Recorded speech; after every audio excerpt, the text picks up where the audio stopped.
I'm Ariana Grande. Hi, I'm Cynthia Erivo. And you're listening to the Broadway Podcast Network. Visit vpn.fm to discover more.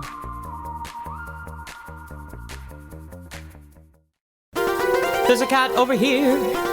There's a cat over there. And the wrong one died. And the wrong one died.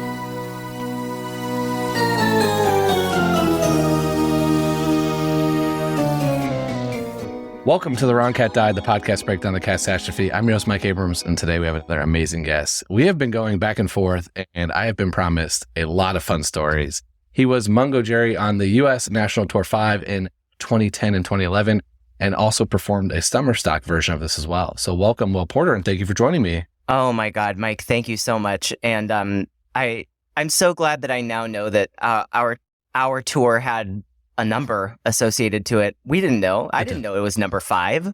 I don't think anybody realized any of this because the numbers also make no sense because there was no 1 really. And then 2 was LA, which didn't tour. And then 3 was what I would call the first like real tour. And then your tour went on forever. Yes, it did. 5 went on for a long time. Yes, it did. But yeah, so this is just so I can reference people into at least what the general idea of when you did it. No, I think it's great. It's just I'm like, who decided this? It was Andrew Laker. Cats Fan Wikipedia. Oh, okay. No, it's Cats Fan Wikipedia. They've decided most of the stuff, which means I could go change it tomorrow if I wanted to. But that's where we're at. So let's start at the beginning of your cat's history. I love always hearing your first interaction with the show. Oh yeah. My first interaction happened in Boston. Boston. Okay. Yeah, I grew up outside of Boston, in Acton, Massachusetts. And I remember I was, I think, either 4 or 5, and I went to see Cats at the Schubert Theater in Boston. Happy Pride. I remember that it was the Schubert Theater. Ding, ding, ding, gay, gay, gay. So I remember seeing that production and, of course, as a child, being completely frightened because the show begins like a haunted house begins. Yeah. And then everything that followed. I vaguely remember McCavity electrocuting, making electrical shocks upstage. And I think back in tour number 3, that's probably what it was. I think they had like pyro, which we did not have on Troika.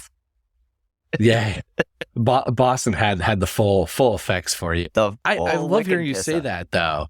Because I have always argued, I don't think it's a show for kids because it's kind of dark. It's very dirty. Like if you really dig into it, and then Green Eyes scared the daylights out of me as an adult. It's meant to be terrifying, I think. I mean, when you talk to the directors and when the directors are teaching you like how to bring the audience into this show, it's like, oh, it is a haunted house. But I love it. Yeah, I'm with you.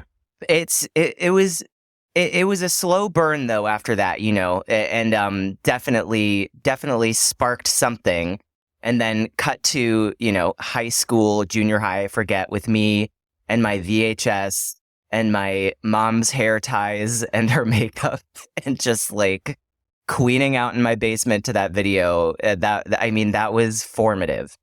So you didn't see it the first time and say, I've got to do this, like it's the number one thing, and then blow through the VHS. It was later on that you realized. It was later on. I think when I first saw it, I was like, I have to escape this situation. Yeah. It's gonna haunt my nightmares for the next like month. And then I will eventually reciprocate that to children all over the country. Correct. So yeah, I mean, that was my first brush with it.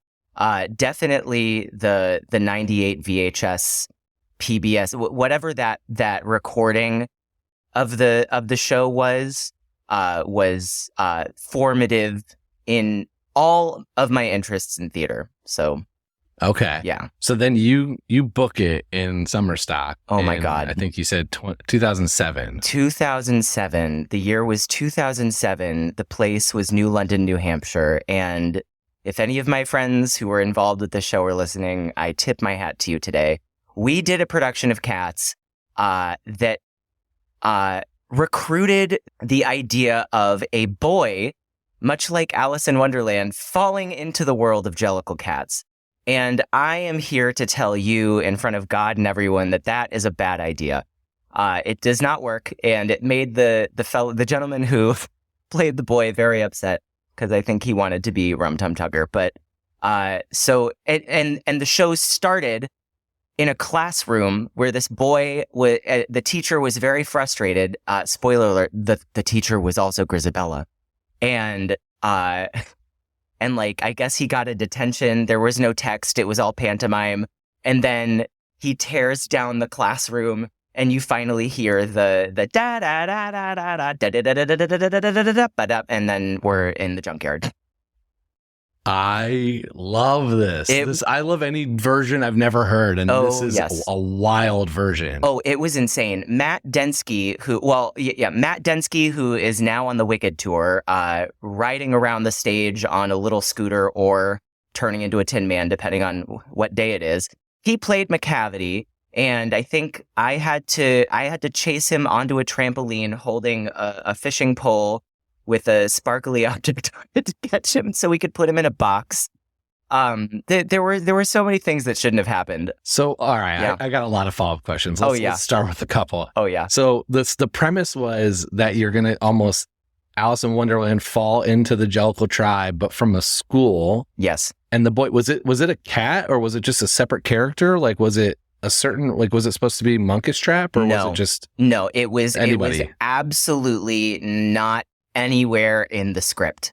If you really know the show, as I do, you could posit that the role of the boy is really the role of the audience, where when you're doing the show, as you know, it is typically has been done for decades. Mm-hmm. You come to understand that the audience is the intruder. So rather than having the audience be the intruder, we were like, oh, let's just put a boy on stage. Let's put a young non-equity actor on stage and scare him. Was it boy or was it cat? It was a boy. He was a boy. It was a boy. It was a boy. Not even dressed up as a cat. Not at all. No, I think he had a red t-shirt and blue shorts. Oh, okay. Yeah. So it's a school with one child and Grizabella is the teacher. Correct. So that's its own thing. You're being taught, an actual boy is being taught by a cat. Yeah. Well, Grizabella, at the beginning of the show, the teacher was just the teacher. And I'm telling you. Not in Cat. Okay. And then, because at the end, you know, Grizabella went to the Heaviside Layer in a way that we could afford, which involved purple fabric. And then the classroom comes back, and like the little like kids that they recruited to be the other students come back, and the desks come back, and we're all singing a dressing of a cat back upstage, and Grizabella comes on in the school teacher's, this is too funny, in the school teacher's costume, covering her face with a book. And then we're like, cat. And she slowly brings the book down from her face and brings her finger to her lips to say, shh, it was me all along. So that she's being reborn into a teacher. Yes, which is... There must be some kind of statement there about, you know, paying your teachers more, but I don't know what it is. Yeah, that is, okay. I'm fascinated by, did that non-equity actor get to go, like, did they go get in a cat costume after? Like, were they a character? Or he got to be in the like New London parade that we did. I think we put him in full cat because he was very upset. He was like, I wanted to be a cat. I don't want to be like, yeah, like how is he in the playbill? Like, is he listed as just boy, like school child, boy, number one, boy? No, there was no number two. Just boy. He was the number one. Do you still have a copy of that playbill somewhere? I have a copy of the DVD. Okay. Yeah. When this comes out, I would like to show a copy of Boy. Yes. And I really would love to talk to Boy. So we're gonna I will connect you. He does real estate now in Atlanta. Well, that will be. I always look for the stories I've never heard, and hearing an Alice in Wonderland Boy version of Cats is definitely one I had not heard. Yeah, I think there's a reason for that. Yeah. Okay, well, I want to continue on this before we go to the tour because you've promised me stories. What other that's a wild one. What other things happened during that tour? Like, what are the memorable moments that we got to document in this podcast? God, the tour was so wild. In the best way. As kind of like the first thing that you really do out of college. I had done right before. I had done like a very low budget tour of Bye Bye Birdie with some fabulous people, and we were definitely broken by the end in more ways than one. And I remember getting back, and there was an audition for the Cats tour, and I was like, oh my, I can't, I have to go. It was on my birthday, and I remember it going so well, and it didn't get it. I was like, gah. And then cut to a year later. I went to the same audition, and then I got it. So that was it. A big yay party. Amazing. I ended up. I mean, the stories that I will tell you, some are crazy and some are just like formative, and that's crazy in its own way. But I think the biggest thing that I remember in rehearsals for this wild project was our director, Richard Stafford, and all of the like quick cues that he had come up with in his like 30-year tenure of Cats to get us to be feline creatures. And they make me cackle to this day. He would tell us while we were doing certain choreography, he'd be like, I need you to be stark and pagan. And I was like, what the fuck? Stark and pagan. And, my only real experience with the show at that point had been doing it with, the boy that fell into the world of Jellicle Cats in New Hampshire. Yeah. So I was like, pagan, what? And I think he talked about like our little pink paws while we were on the floor, basically doing a master's level movement class as cats. Like maybe, I don't know. Maybe it was like a method acting class. I don't know. It was very weird. Chairs were thrown. We would be like in our cat modes, getting into cat for 2 hours before we start dancing. And like we're sniffing around, and then he'd throw a chair, and we'd all be like, like it was that. Thinking about those moments in NOLA Studios, rest in peace, are hilarious to me. The Felinity School in general is something that, like, I have a very traditional 9-to-5 type of job, and every time I talk to performers, I'm like, your job just seems wild. And it's like, no, it's pretty, there's some fun parts and it's just different. But then I hear these stories and I'm like, no, how do you explain that one? Like, how do you explain Felinity School? It's crazy that's part of it, but it also is what brings the show to life, because you get to really experience that. And that's what makes the show so real. And it's like, you have to get a bunch of people who like baseline, most like 90% of them are dancers or can dance.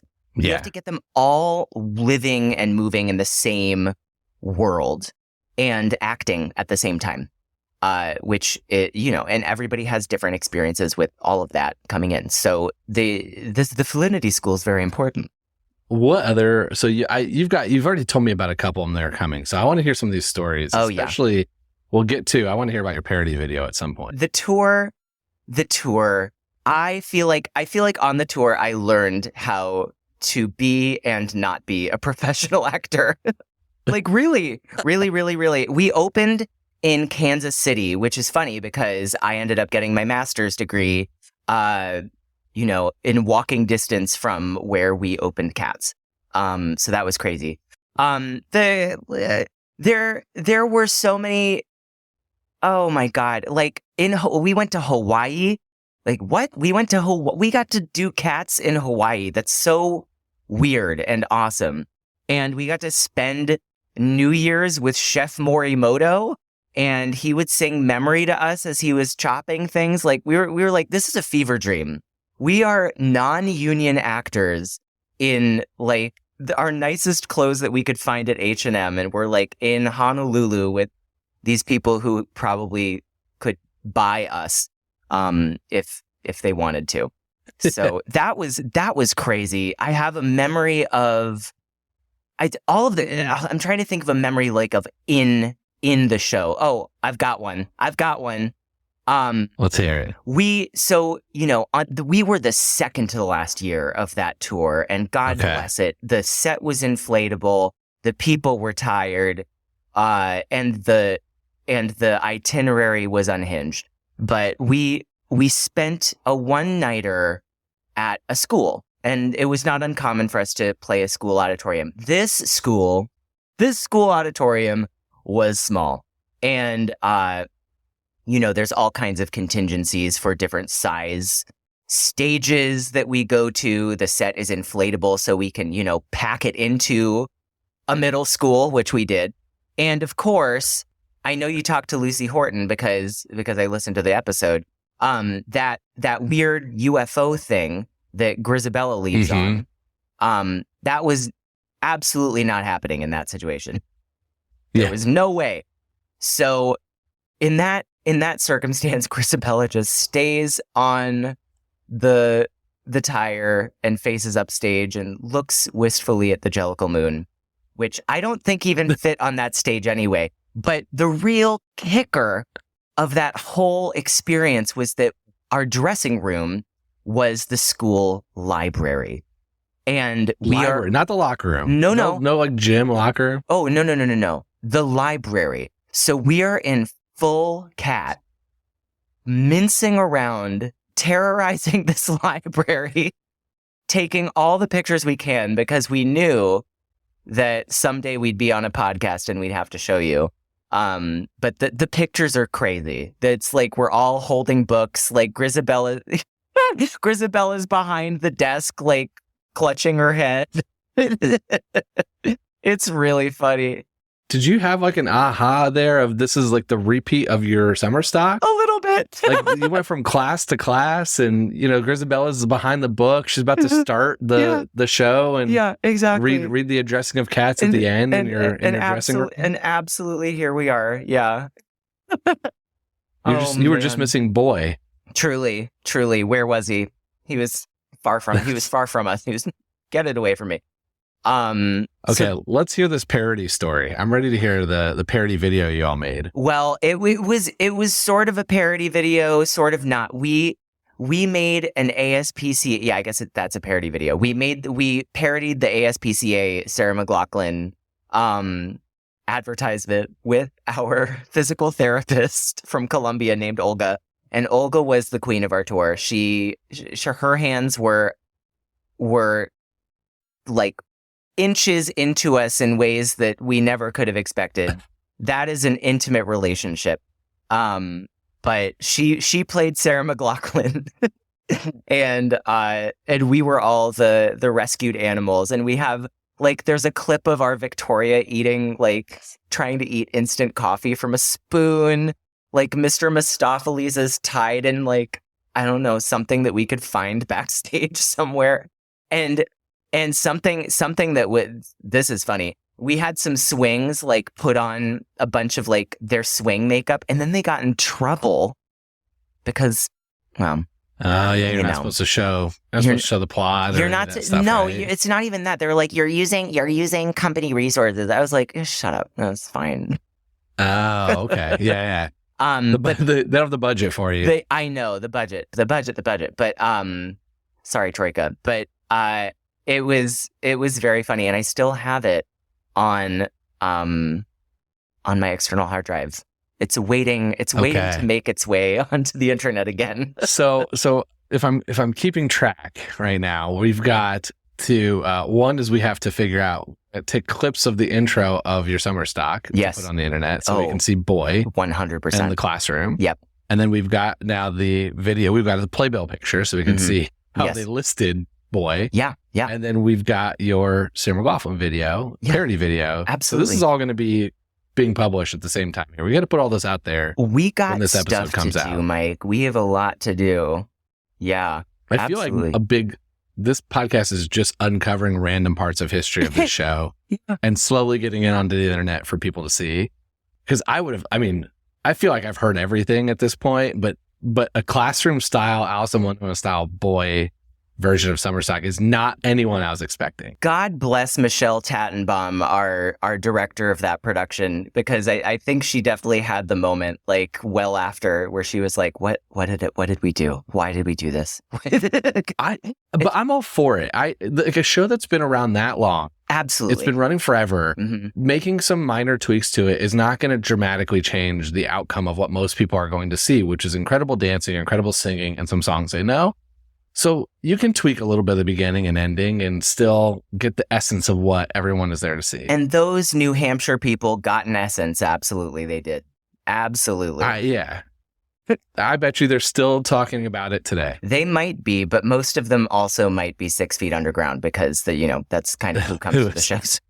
I hope we sang them sweetly to their graves. It was okay. So it was no, I mean it's okay. The audience skewed older, and they're enjoying their Jellicle life, and hopefully they were let's just move on from that, I guess. What other stories, theories, like you're familiar with the show, like what else do you have to uncover here for us? Oh my God, to uncover?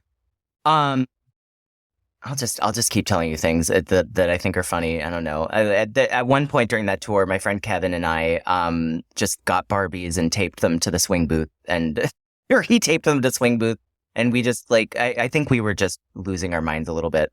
So we used Barbies to help us. Help sing in the booth. Yeah, exactly. There's an actress There's an actress who was in Romy and Michelle's high school reunion, and I forget her name, and I feel really bad. She was also in The Parent Trap, and now she works for animal nonprofits. And she came to our Nashville production when I was injured. And God, she plays Lisa Luder in Romy and Michelle's high school reunion. It's fine. Let's look it up. We can look it up. Yeah. As you're looking it up, I'll keep talking. I know that the clock is ticking. It's freaking me out, but. She was so nice, and I got to escort her from stage right to stage left during Up, Up, Up, and we kind of danced together, and it was a moment that I will never shake off because I love her so much. Elaine Hendricks. Oh my God, she's right? Amazing. I love Elaine Hendricks. Yes, a queen. Okay, that's enough of tour. Tour happened. Oh, she does play. Yeah, she plays the stepmom in Parent Trap. She sure does, and a lot She's happens been to her. Memed like nothing else because of that photo. She is a memeable woman. She's a memeable woman. Yeah. And what a great actress. Ironically, my friend Kevin has become like the king of like niche gay memes. Post cats. But. What else? Help me. What should I tell you? We're going to take a quick break, and then we'll be back for more of The Wrong Cat Died. What about like the theories for your characters? Like, how much did you dig into Mungojerrie and just overall when you were there? Did you just go cause chaos? Yes, I felt so close to that character, and like I ended up playing Mungo. Like 5 times, or in 4 big productions after tour, and then during the tour. So it's like, where does Mungojerrie begin and where do I end? And I would always fantasize that Rumpleteazer wouldn't make it in time, and I would have to sing Mungojerrie and Mungojerrie. Never happened. Because Rumpleteazer, I don't know if anybody has said this on the podcast, and if they haven't, it is a crime. But Rumpleteazer is the most difficult role in the show. That she is running around like a crazy person. And I think the person who plays Rumpleteazer should get a medal.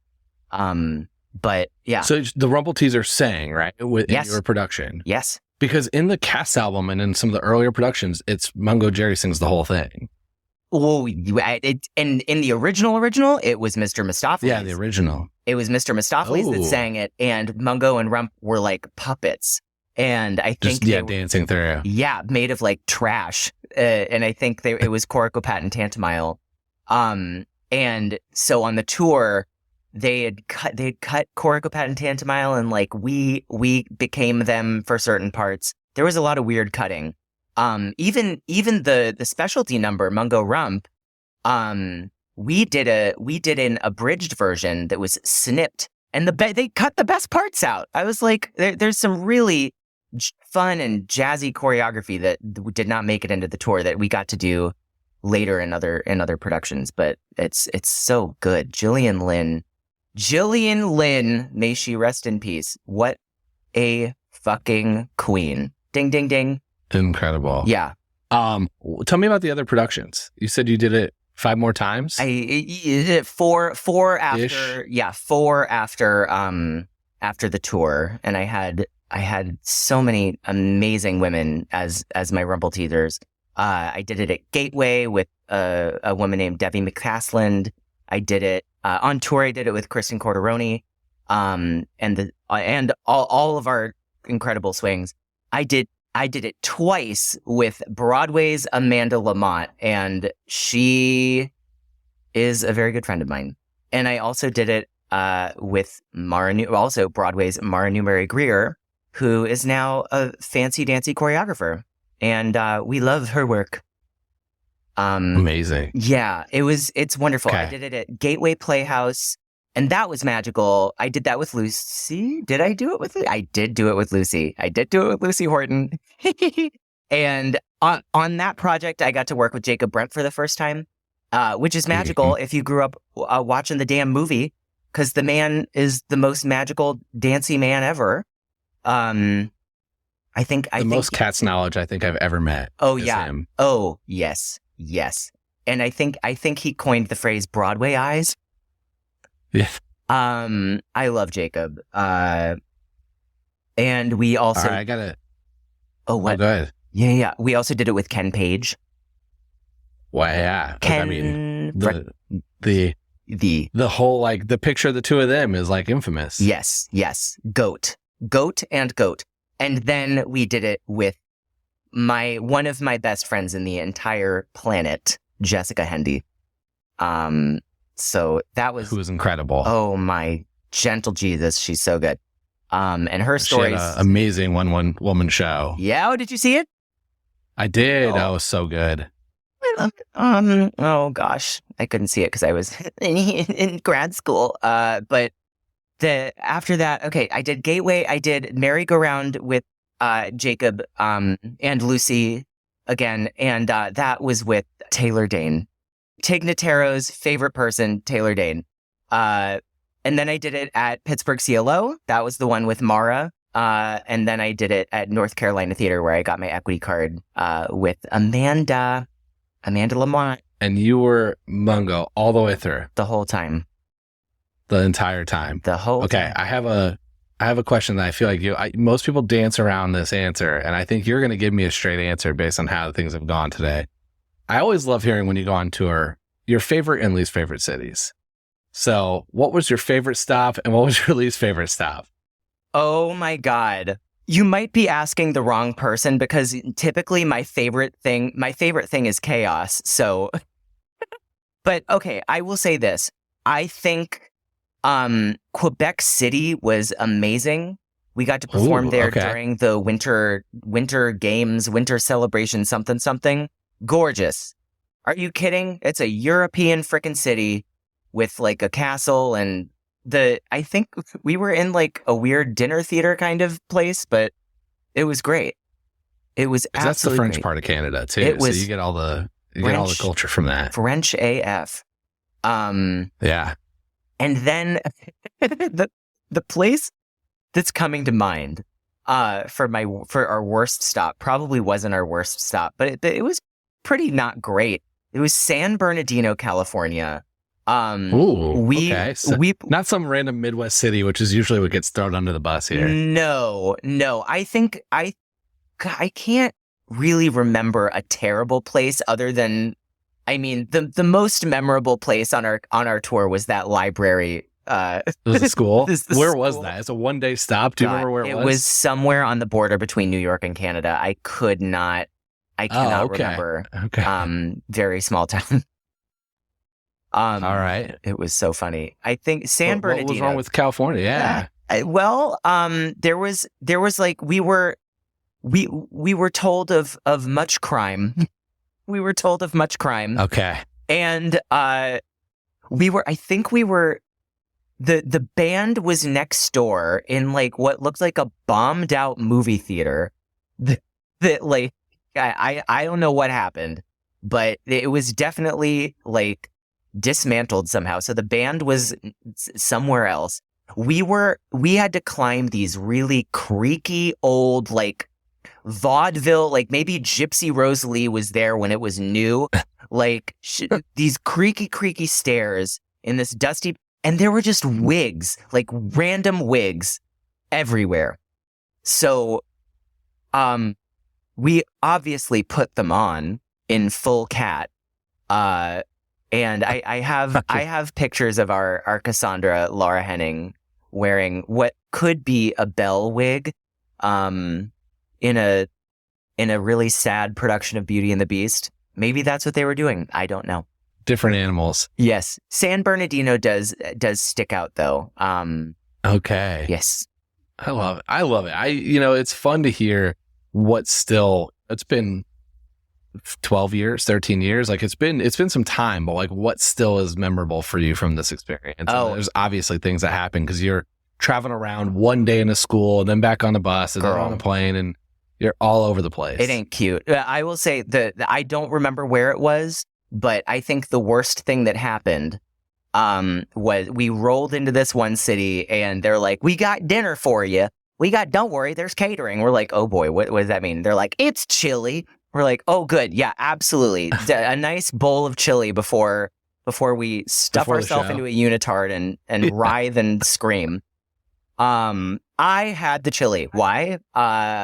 Couldn't tell you, but you like chaos. I do. That is typecasting. Your mind just like, I'm ready. Exactly. I'm ready to do it. I was so ready. I ate the chili and I remember regretting it as the overture was beginning and I had to run to the bathroom and get out of the unitard, which I'm sure you can't, podcast listeners can't see, but the hooks and eyes were on my shoulder and you had to like shimmy out of it. It was ridiculous. Run backstage, back to the library, just library bathroom.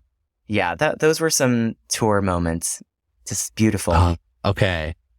I'm going to go to rapid fire next, but any other ones that you want to tell before we go to the important question at the end here? There's there's no way to tell them all. There's no, like, I created a document. Like, what else did you write down? Let's hear them. We got time. Time. No, we don't, Mike. We do. Who's going to stop it? People can turn it off if they don't want to keep hearing the stories. No, honestly, Apple's not going to turn me down. Oh, there are podcasts that just talk for 4 hours at a time. I'm not going to say which ones. Ooh, the plot thickens. I don't know. Those are really the good ones. I will say I've gotten to do every musical version of Mungojerrie and Rumble Teezer, which is crazy. There's a version that was the cut version on the tour, that was just shorter. I was like, why didn't you cut the opera? Why didn't you cut Genghis out? Like sensible people. But no, instead we cut Mungojerrie and Rumble Teezer. And anyway. Did you do the cartwheels?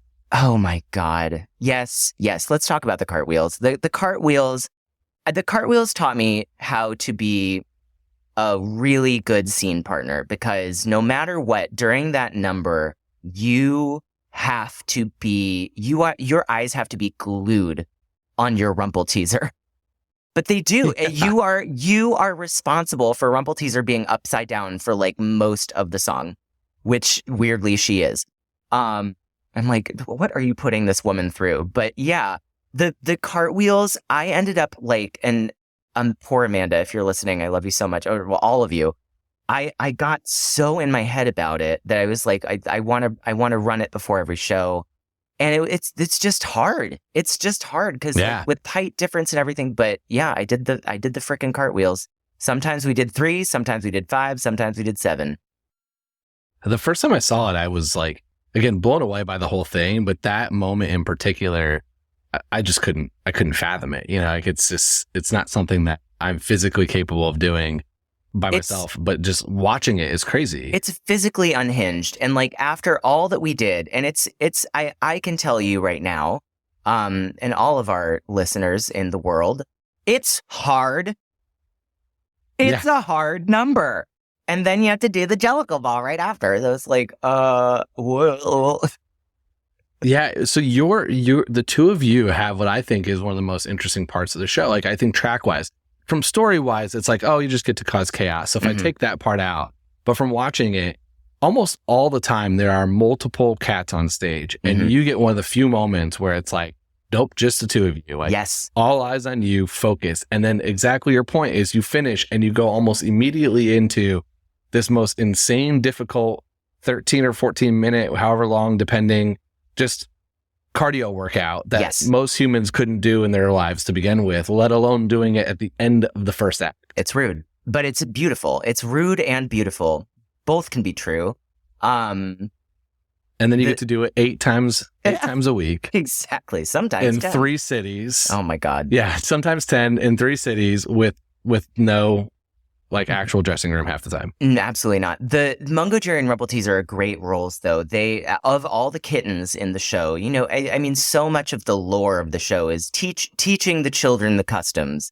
It's kind of, I mean, the show is kind of like Midsommar. Like you come into this weird ritual, and there's outsiders, and there's new people, and there's people who've been doing it for, you know, decades and decades, and then somebody has to die. It's Mungo and Rump are definitely the outsiders that I think are the hungriest, because Rumpleteazer ends up being like just totally obsessed with Tugger, but so is Mungo. They're great roles. I loved playing Mungojerrie. It was probably a highlight That's of my best. life. Yeah. Okay. Let's go to the rapid fire then, because the first question I always like asking in the rapid fire is, who, if you could play any cat one night only, doesn't matter, male, female, who would you want to go on as? Cassandra. What a great answer. Cassandra. Favorite and least favorite cat? God.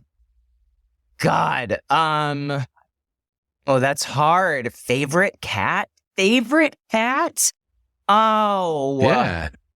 You gotta have one. You gotta have one that bugs you and one that you love. I'm going to say my favorite cat is Rumpleteazer, because out of solidarity, and just because I know what that human goes through. What they go through. And what, like, you got, it's Rump for me. Rumple's my favorite. What about least favorite? Least favorite. Yeah, it's like what family member bugs you? Oh, I'm trying to remember on stage who I was just always like, probably, you know, I don't think Mungojerrie and Jelly Lorem really got along. I think Mungo was always like, "You're just telling me what to do, lady. Like, who the fuck do you think you are? Who woke up and made you queen? Excuse me." I thought you were gonna say boy. Teacher Grizabella. My least favorite cat is the boy, and it's Ryan Rubeck's least favorite cat too. Yeah, I don't know. It's hard. I love all of them so much. You spend so much time with these characters, but if I had to pick a scapegoat, I'll say Jelly Lorem. Okay. Favorite song from the show? Oh my God! I mean, there is something so. No, there's something so wonderful about Skimble, just where it fits in the show, and the it's so, I don't know. I like it a lot. Didn't like it in the movie, but like in the show. I love doing that number. The song that I hate the most, I'm sorry, Jacob. I'm sorry, everyone. I'm sorry, world. I hate Mr. Mistopheles. It makes me want to jump into traffic. Yeah. It's just the repetition of it. I'm like, this is where I feel like I'm in a cult. Yeah. Well, the Jellicles are. So that is a cult. And they do. So I always ask one fun one, and I usually try to tie it to something from the episode. So I want to ask you, which cat do you think would be the best Alice in Wonderland teacher to kick off that show? If it doesn't have to be Grizabella. It could be. But if you're having one cat be the teacher, who would you have? I think Uncle Skimble would be a lot like the teacher in Stranger Things, like maybe a little bit gay, like me, like definitely teaches the science club. Does like I think Skimble would be great. I think if there had to be a substitute teacher, I think Bomballerita would come in knowing nothing but just absolutely having a great time with the kids. Oh, substitute teachers. Yeah, she'd be great. So would Tugger. He just wouldn't do anything. Tugger? I do think the other good teacher would be Munkus Trap. Oh, yes. Munkus Trap, absolutely. Munkus Trap is the most solid choice, probably. Skimble and Monk were the two I was thinking of. Yeah. Okay. The most important question. So I've argued at length. I don't think it should be Teacher Grizabella as the Jolko choice. So who would you pick as your Jolko choice, and why? I am of two minds, and I have debated this quite a bit with many different people. And here's how I feel. This is honestly how I feel.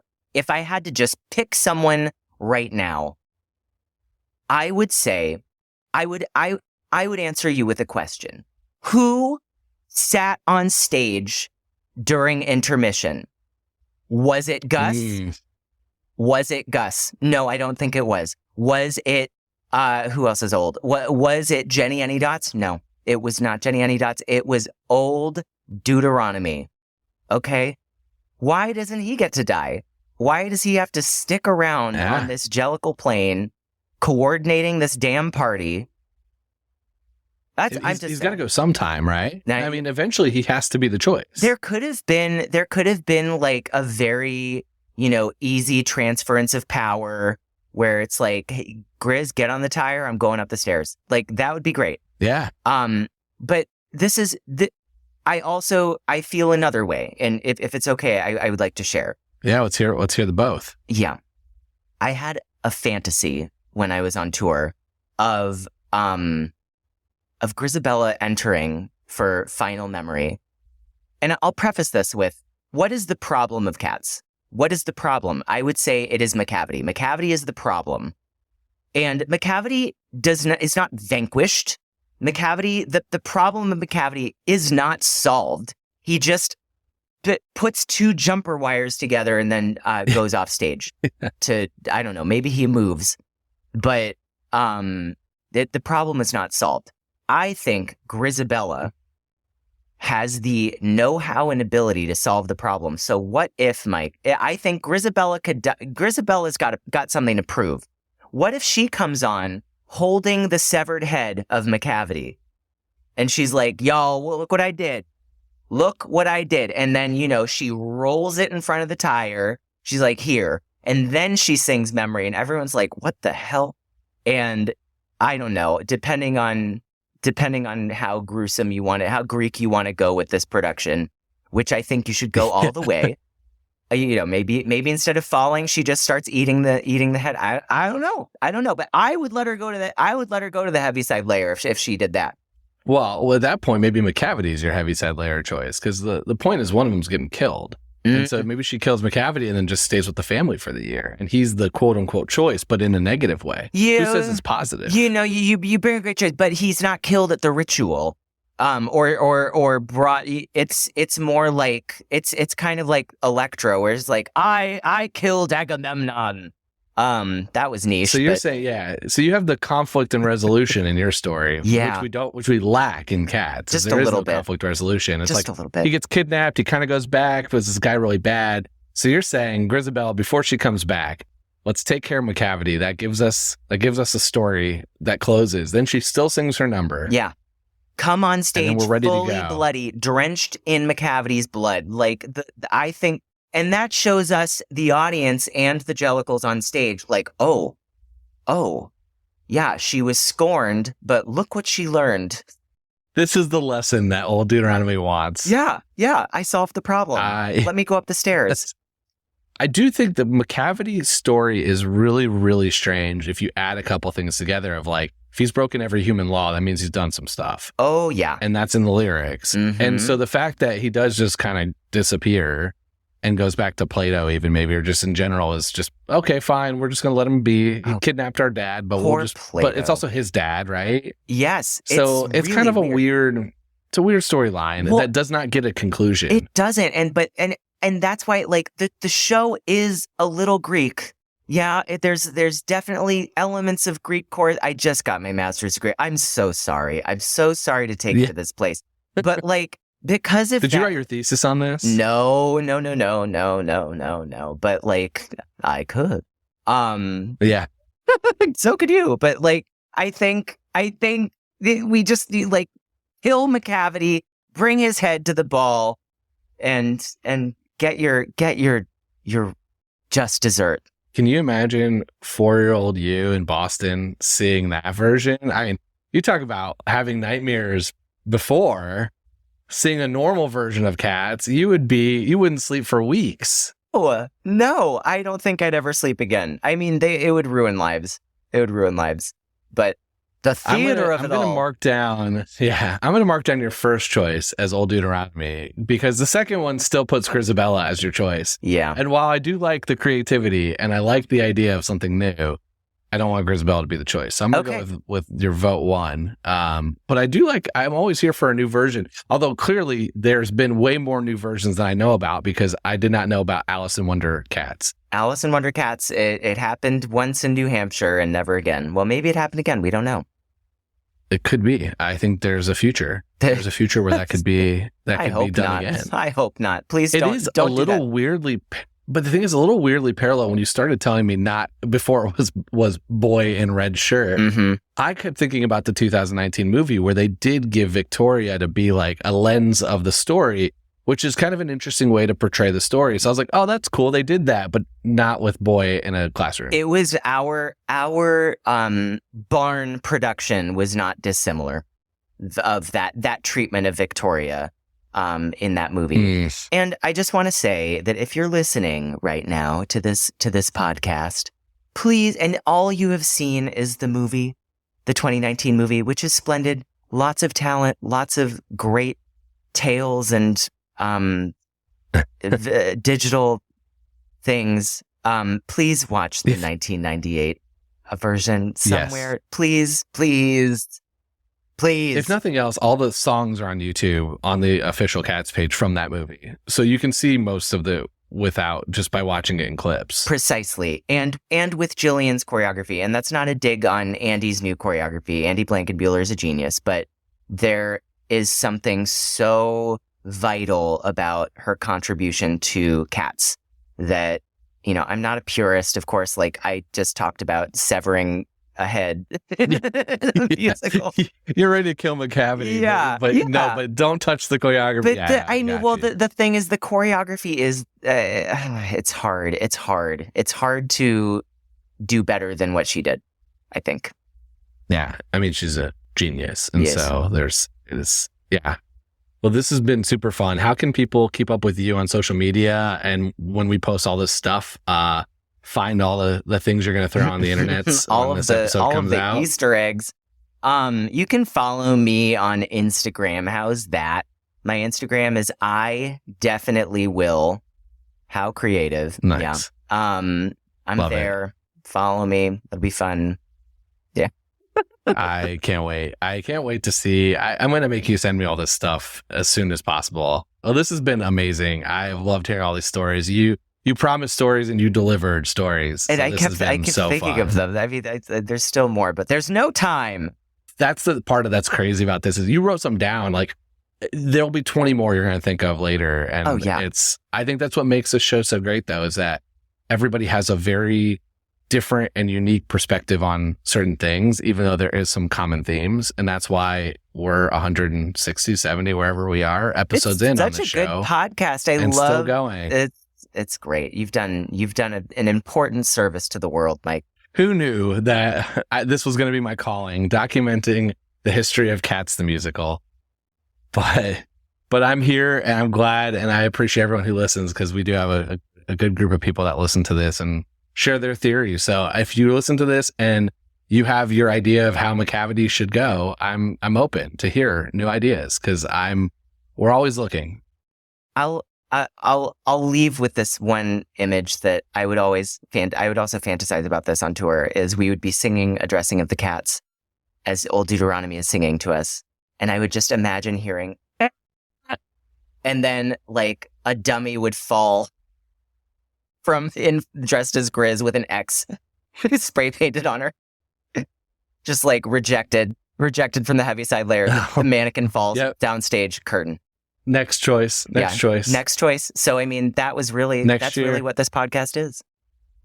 Yeah. I mean, that's my theory is that she shouldn't go. So if she has to go, then let's reject her and send her down. And mannequin wise, from your inflatable bounce house set, she'll bounce up. She'll land soft. The bouncy house. Oh, God bless it.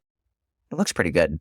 So fun. Well, thank you. This has been amazing. We'll link everything. We'll post everything, and we will let the memory keep going. Before we go, I wanted to add one quick thing. I recorded this with Will before we did all of the episodes with the Perlman Performing Arts Center Cats the Jellicle Ball, and Will wanted to make sure that I added something. So I'm going to read what he emailed to me to close us out here. Quote, "You asked me who my least favorite cat is, and I wasn't brave enough at the time to say it. I am personally so triggered by Mr. Mistopheles, and I invite others who feel the same way to come forward. Now, I was not lucky enough to see Cats the Jellicle Ball, so my worldview on the matter is limited to the original staging. So in that regard, I don't think we should count competition dance or, quote, works well with the fabric as a magic trick. He makes a fool of all, and I hate this stupid song." End quote. So I wanted to make sure we got that in there for Will. And thanks everyone for listening to this episode of The Wrong Cat Died, the podcast breakdown of the catastrophe. To follow along, you can subscribe on Apple Podcasts, Spotify, or anywhere else listen to podcasts. Follow us on Twitter, Instagram, TikTok, and if anyone still uses Threads, at The Wrong Cat Died, or check out our website, thewrongcatdied.com.